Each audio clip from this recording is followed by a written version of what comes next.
আপনি আমাকে জিজ্ঞেস করেছেন কিভাবে দ্রুত ধনী হওয়া যায়। ঠিক? জি ঠিক। সেরা সমাধান, 5 ওয়াক্ত সালাত আদায় করুন আর ফজরের আগে 2 রাকাত সুন্নাত মিস করবেন না।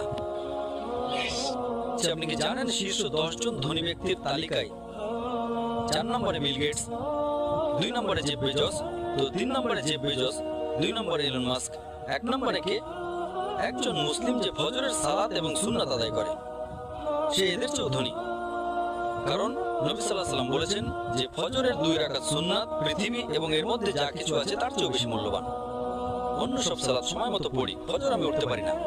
তো আমি তাকে বললাম, আপনি তো একজন ব্যবসায়ী, ধরুন আমি আপনাকে বললাম কাল সকাল ভোরে 5টায় একটা ব্যবসার ডিল আছে যেখানে আপনি $1 মিলিয়ন পাবেন, আপনি কি সেই ডিলে যাবেন? আপনি বললেন হ্যাঁ, কিন্তু আপনি তো সকালে উঠতে পারেন না। না না না, $1 মিলিয়ন জন্য আমি ঘুমাবোই না। তাহলে $1 মিলিয়ন জন্য